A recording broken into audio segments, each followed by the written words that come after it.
네, 반갑습니다. 여러분들, 오늘부터 우리가 3단원 일제강점기를 살펴볼 예정입니다. 방학은 잘 보냈습니까? 이번 여름이 많이 더웠죠? 선생님도 죽다가 살아났습니다. 어쨌거나 죽지 않고 우리가 다시 이 자리에 만난 거를 환영하고 축하합니다. 박수. 네, 시기적으로는 1910년대 10년부터 1945년까지를 우리가 일제강점기라고 불러요. 착각하는 친구들이 있어요. 우리가 1학기 기말고사 때 배웠던 개화기 있잖아요. 그때 막 일본이 등장해서 뭐 외교권도 빼앗아갖고 막 의병운동도 일어나고 이렇게 했다고 해서 그 시기부터가 일제시대다라고 생각하면 안 됩니다. 그 시기는 엄연히 우리가 독립국가의 지위를 갖고 있던 그런 시기고 일제식민지라고 할 수 있는 일제강점기는 바로 오늘부터 시작이 됩니다. 일제 강점기는 크게 세 개 시기로 나눌 수 있어요. 1910년대의 무단 통치, 1920년대 이른바 무단 통치, 3, 40년대 민족 말살 통치 이렇게 나눌 수 있는데 큰 그림을 먼저 보고 가면 좋아요. 자, 지금 펼쳐져 있는 이 표가 바로 여러분들 일제 강점기를 잘 공부할 수 있게 이끌어줄 지도의 역할을 하게 될 겁니다. 어떤 순서대로 우리가 공부를 할 거냐? 요 번호가 바로 여러분들 이 교재 선생님이 나눠줬던 교재의 주제 번호라고 보면 됩니다. 자, 그래서 오늘 주제 28에서는 1910년대 무단 통치와 1920년대 이른바 문화 통치를 살펴볼 예정이고요. 그 다음 시간 주제 29에서는 3, 40년대 민족 말살 통치 시기를 공부를 하게 될 겁니다.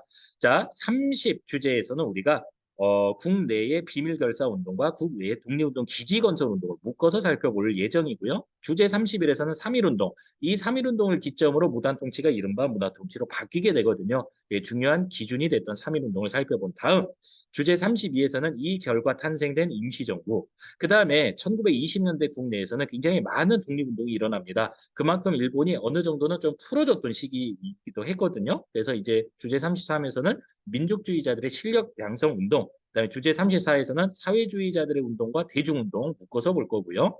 이 민족주의자들과 사회주의자들이 한번 손을 잡았던 그런 협동했던 그런 시기가 있습니다. 그런 운동을 우리가 민족유일당 운동이라고 하는데 이 민족유일당 운동과 여러분들의 학생운동 묶어서 주제 35에서 살펴볼 겁니다. 자, 이제 해외로 눈을 돌려가지고 무장투쟁을 살펴볼 겁니다. 여러분들 다 들어봤을까요? 봉오동, 청산리 전투, 삼부결성, 통합까지를 우리가 주제 37에서 살펴볼 예정이고요. 그 다음에 이제 개별투쟁이라고 할 수 있는 의열투쟁, 대표적인 게 이제 의열단과 한인 애국단인데 그런 개별투쟁에 대해서도 우리가 주제 38에서 다룰 겁니다. 자, 마지막으로 가기 전에요. 죄송합니다. 자, 30년대 북학운동에 대해서 먼저 살펴보고 그 다음에 이제 해외로 나갔다가 의열투쟁 보고 마지막으로 주제 39로 안착을 하게 될 겁니다. 자, 독립을 어떻게 준비했는가 세 개의 단체가 나올 건데 그거를 살펴보면 되겠습니다. 좀 버벅댔죠? 네, 오랜만이라서 그렇습니다. 좀 이해를 해주세요. 앞으로도 여러 차례 버벅거릴 예정입니다. 자, 이제 본격적으로 주제 28, 무단통치, 이른바 문화통치를 살펴볼 예정입니다. 자, 1910년대 별명이 무단통치인데, 무단통치 시기와 이른바 문화통치 시기 통치 방식이 어떻게 다른가, 그 차이점 위주로 여러분들이 보면 됩니다. 마치 구석기 시대와 신석기 시대의 차이를 보는 것처럼요. 자, 요거를 좀 다시 돋보기를 펼쳐서 정치적인 분야와 경제적인 분야로 좀 일제 지배 방식을 좀 나눠서 볼 생각입니다. 1910년대는 무단 통치, 이제 막 식민지를 만든 거예요. 얼마나 우리가 반발을 많이 했겠습니까? 그래서 군대를 동원해가지고 아주 무섭게, 아주 냉혹하게 다스렸던 시기가 바로 1910년대 무단 통치입니다. 한편 1920년대는 이른바 문화 통치인데 선생님이 여기 따옴표를 하나 갖다 놓은 이유가 있습니다. 그 이유는 바로 실제로는 그렇지 않았지만 일본이 그냥 그렇게 내세웠다. 인용부라고 볼 수 있겠죠. 자, 그래서 늘 우리가 20년대는 그냥 문화 통치라고 부르지 않고 이른바 또는 소위 문화 통치 이렇게 우리가 앞에다가 수식어를 붙여주게 될 겁니다. 준비됐으면 한번 가보죠. 1910년대 무단 통치 시기 우리나라에는 통감부를 계승한 좀 더 확대한 조선 총독부가 이제 조직이 됩니다. 대빵 기구라고 보면 됩니다. 식민 통치 기구 중에 대빵이다 이렇게 생각을 하면 되고 이 조선 총독부의 대빵을 우리가 조선 총독이라고 부릅니다. 총독에게는 어마어마한 권한이 있었는데 1910년대는 오로지 무관 즉 군인만이 총독에 임명될 수 있었습니다. 여기서 이제 일본의 이 의도가 엿보이죠. 군대를 동원해서 아주 무섭게 우리를 협박을 하겠다 이런 의미로 보면 되겠습니다. 자, 경찰 제도도 헌병 경찰 제도를 도입을 하는데 여러분들 헌병이라는 거는 군인들을 상대하는 군인 경찰이라고 생각을 하면 돼요. 그래서 우리가 일상생활 속에 볼 일이 없어요. 왜냐하면은 이 헌병들은 다 군대에 있거든요. 그런데 이 군인들을 상대하는 군인 경찰인 헌병을 밖으로 끄집어내서 이 민간인들까지도 상대를 하게 했던 그런 식이라고 보면 되겠습니다. 이 헌병 경찰에게는 직결 처분권이 있었는데 우리가 보통 무슨 잘못을 하면 아무리 죽을 죄를 졌어도 재판을 거치고 거기서 처분을 받잖아요. 그런데 이 헌병들에게는 직결 처분권이라고 해서 재판을 직접 그냥 임시로 그냥 직접적으로 즉석에서 할 수 있는 그런 막강한 권한을 줬던 겁니다. 자, 그리고 조선 것들은 때려야 말을 듣는다 라면서 조선 태형령을 제정을 해서 말 안 들으면 경찰서에 끌고 가가지고 엉덩이 벗겨서 맴매하는 그런 조선 태형령이 있던 시기이기도 합니다. 아유, 맞아야 정신 차리지 이런 말 들어봤습니까? 아주 나쁜 말이에요. 바로 이 시기에 우리나라 사람들을 무섭게 다스리기 위해서 일본이 퍼뜨렸던 그런 말이거든요. 자, 언론, 출판, 집회, 결사의 자유도 전혀 주어지지 않습니다. 심지어는 교사에게도 칼과 제복을 착용해서 수업을 하게 합니다. 선생님이 군인들이 입는 그런 군인 복장과 그런 소총을 메고 여러분 앞에 나타났다고 생각을 해보세요. 아마 조는 학생이 그렇게 많지는 않을 겁니다. 왠지 죽을 것 같거든요. 네, 무섭잖아요. 뭔가를 하지 않더라도 뭔가 군인을 보면 우리는 움츠러드는 그런 기색을 보이게 됩니다. 자, 이렇게 교사나 공무원에게도 칼과 제복을 착용시킨 이유는 바로 그겁니다. 무섭게 그럼 주입을 하는 거예요. 어릴 때부터 그런 일본 군복을 보면은 쫄게 만들고 그렇게 쫄았던 경험이 있는 그런 학생들이 나중에 어른이 되면은 자연스럽게 순응하지 않겠는가 그런 이제 작전 그런 이제 전략이 있었던 거죠. 자, 그랬던 것이 3.1 운동을 기준으로 무섭게만 하면은 얘네가 쫄 줄 알았더니 오히려 3.1 운동 들고 일어났다라고 생각을 한 일본은 그러면 조금 더 전략적으로 접근을 해야겠다. 오, 니네 무서웠구나. 좋아. 그럼 우리가 문화 통치로 바꿔줄게. 조금 더 문화인으로 대우를 해줄게. 라면서 여러 가지 것들을 이제 바꾸게 되는데 그중에 대표적인 게 이거죠. 오로지 군인, 무관만 이 총독에 임명이 될 수 있었던 것을 법을 바꿉니다. 아, 이제부터는 문관도 총독에 취임할 수 있다. 법을 바꿨는데 일제 강점기가 끝나는 그날까지 단 한 명의 문관 총독도 임명되진 않았습니다. 그러니까 이제 보여주기 식이었다 이런 얘기죠. 헌병 경찰 너무 무서워? 어유 무서웠구나. 그러면은 보통 경찰 제도로 바꿔줄게라고 이제 바꾸게 되는데 여러분들 교과서 171쪽의 도표를 한번 보세요.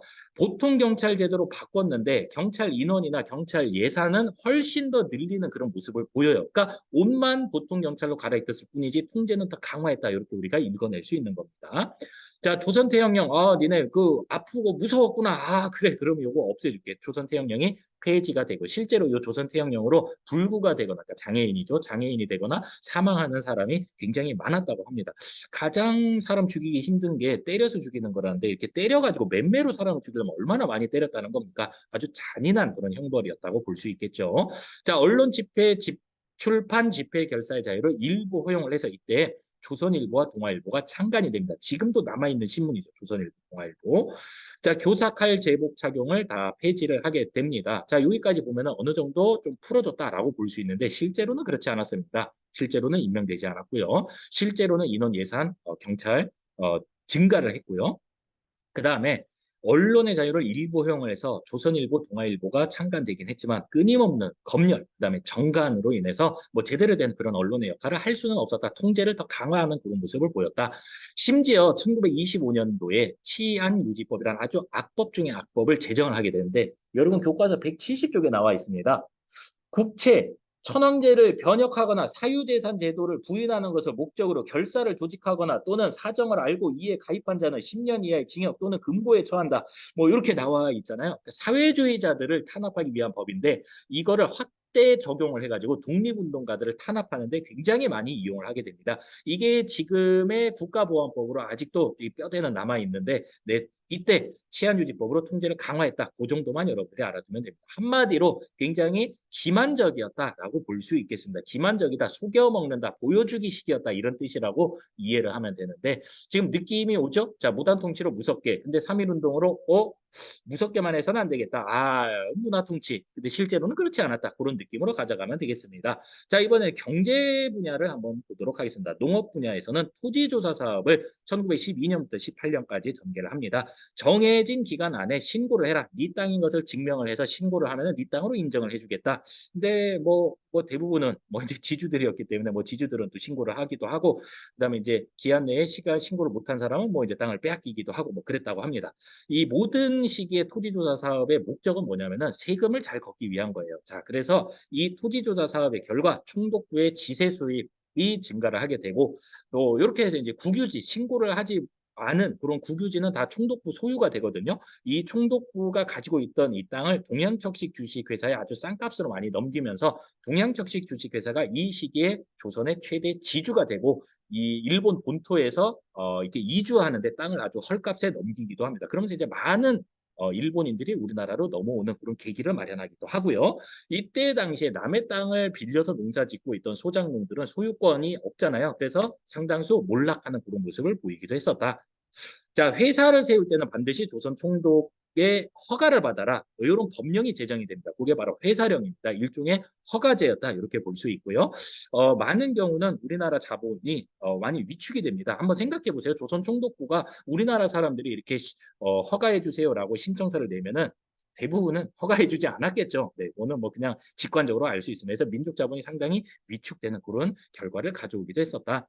자, 1920년대 한번 가보려고 합니다. 자, 1920년대 대표적인 정책이라고 본다면은 바로 1920년부터 34년까지 유지되었던 산미 증식 계획이라고 볼 수 있습니다. 생산되는 미곡, 쌀을 증식 늘리는 그런 계획을 세웠다. 이렇게 보면 되겠습니다.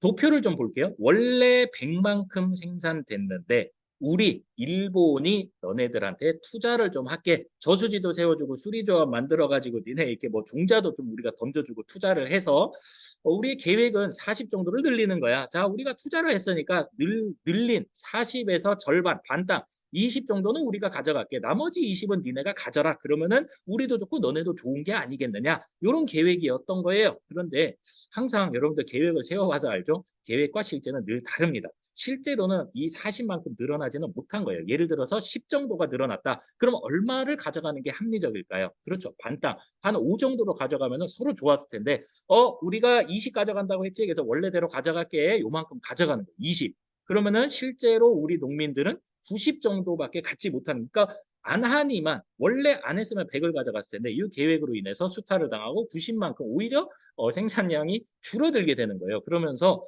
수탈이 심해졌다. 한마디로 이렇게 볼 수 있겠죠. 원래 계획대로 늘리려고 했던 이 증산량보다 수탈량이 더 늘면서 농민들이 다시 한번 몰락하게 되고 이 배고픈 우리 농촌을 위해서 일본이 만주산 잡곡을 수입을 해서 던져주기도 했다. 이런 얘기입니다. 자, 그러면서 이제 일본의 식량 사정은 더 나아졌지만 우리나라 식량 사정은 더 악화되는 그런 모습을 보이는 거예요. 자, 토지조사 사업으로 땅 빼앗겼죠. 산미증식 계획으로 그 땅에서 나오는 쌀을 빼앗긴 그런 모습이라고 보면 되겠습니다. 자, 한편 1920년대 이 허가제 회사령이 폐지가 되면서 이제부터는 신고만 하면 누구나 다 이 회사를 세울 수 있게 되는 겁니다.